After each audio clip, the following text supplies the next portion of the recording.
Bonjour à tous. Dans n'importe quelle version, la Jaguar I-Pace est dotée d'une carrosserie durable avec une puissante structure spatiale en métal. La plateforme n'est pas nouvelle, ses racines remontent au milieu des années 2000 à 2010, mais elle est ancienne et lourde. Le poids à vide de la voiture est de 1832 kg. Même le plus grand BMW X3 pèse 100 livres de moins.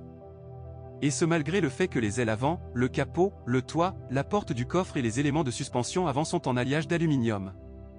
Par conséquent, la voiture est pratiquement indifférente à la corrosion. Mais les détails de la décoration extérieure, et ils sont nombreux sur la voiture, ne résistent pas aux assauts des réactifs chimiques qui fertilisent nos routes. Bien sûr, la durabilité de la carrosserie de la Jaguar ne peut être comparée à la peinture des Coréens et des Japonais, bon marché, mais après 3 à 4 ans, des rayures et des éclats peuvent apparaître sur la carrosserie de l'E-Pace, et les éléments chromés deviennent troubles ou même se couvrent de taches sombres. Malgré la jeunesse de la voiture, elle a récemment eu exactement 4 ans, certains propriétaires se plaignent du blocage du mécanisme du toit panoramique. Le problème est dû à un défaut d'usine dans les guides, les revendeurs remplacent donc l'ensemble sous garantie. On dit que dans les centres spécialisés, il suffit de les ajuster. Toutefois, les pannes électriques sont plus visibles. Cependant, la plupart d'entre eux disparaissent après le redémarrage du moteur. Mais de graves problèmes surviennent également, dont la réparation coûtera un joli centime. Ainsi, le système d'entrée sans clé cesse de reconnaître l'un des nôtres ou ne verrouille pas la voiture à la demande, le ferme-porte tombe en panne, divers capteurs et unités électroniques fonctionnent mal et le joystick pour changer de mode automatique peut devenir capricieux. Bien que tous ces dysfonctionnements soient flottants, spontanés et peuvent survenir de manière sporadique. Il y a souvent des plaintes concernant des erreurs gênantes dans le fonctionnement du système de navigation. Le problème est généralement résolu en mettant à jour le logiciel. À noter que le souci est d'améliorer constamment le logiciel. En général, le Pace regorge de gadgets électroniques, il a donc très peur des fuites de courant. D'où les exigences accrues sur la batterie, vous devez constamment surveiller sa charge, surtout si la voiture est souvent inactive. De plus, la batterie a tendance à s'auto-décharger, ce qui provoque des pannes d'équipements électriques. Cela vaut la peine de rendre hommage à la voiture, elle avertit toujours d'un faible niveau de charge grâce aux informations sur le tableau de bord. Avec le moteur électrique, tout se passe bien dans la Jaguar I-Pace. Quant au moteur à essence de 2 litres, dont 2 ont été installés sur la voiture, d'une capacité de 249 et 300 chevaux, le plus puissant, doté de 2 turbocompresseurs, est plus capricieux et plus coûteux à entretenir. Les moteurs sont généralement considérés comme fiables. Au moins, il n'y a pas encore eu de plainte massive contre eux. Certes, sur les premiers exemplaires, on trouve déjà de l'huile de transpiration pour turbine. Même si dans cet état le turbocompresseur peut durer encore plusieurs années. L'essentiel est de changer l'huile moteur tous les 10 à 15 000 km et de surveiller son niveau. Au fait, à propos du pétrole, sa consommation dans certaines voitures peut dépasser 100 à 200 grammes au 1000 km. D'ailleurs, le constructeur considère une telle consommation comme tout à fait normale. En général, ce problème concerne toutes les voitures équipées de groupes motopropulseurs turbocompressés.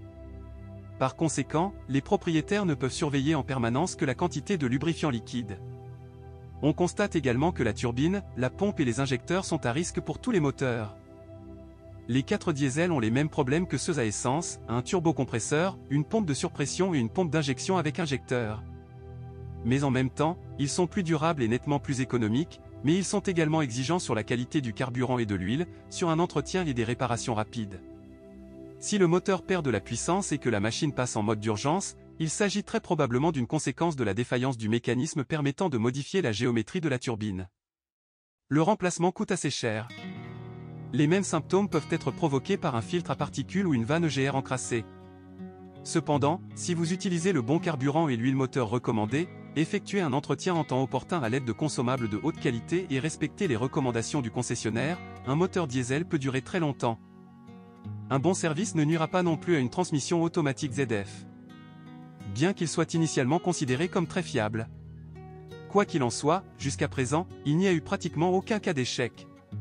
Ceci est confirmé par les statistiques de nombreuses autres voitures équipées d'une unité similaire. La transmission intégrale avec embrayage Borg-Warner est également fiable. De plus, en Europe, il existe également des versions à traction avant, mais elles ne nous ont pas été officiellement livrées.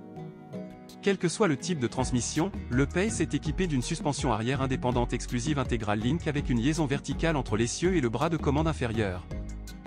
La durée de vie de la suspension dépend de l'endroit où le crossover est utilisé. Il est clair qu'avec des conduites fréquentes sur asphalte, vous devrez investir beaucoup plus souvent et plus dans le châssis et le châssis. La durée de vie de la plupart des éléments de suspension dépend également du style de conduite et de la situation géographique du conducteur. Les courses de cross-country régulières entraîneront une défaillance rapide des pièces du châssis, qui ne sont pas du tout bon marché, tout comme les travaux de remplacement. Comme vous pouvez le constater, la petite Jaguar n'a pas encore eu le temps d'accumuler des statistiques complètes de défauts, la voiture est encore relativement jeune. Cependant, il n'y a eu pratiquement aucune critique négative depuis 4 ans. Tout cela témoigne de la fiabilité de la voiture, dont un avantage significatif n'est pas seulement son apparence exquise et son image de luxe, mais aussi son prix abordable. Après tout, toutes les Jaguars perdent une valeur significative avec l'âge. Si vous possédez ou aviez un tel modèle, partagez des informations sur ce qu'il casse et comment dans les commentaires.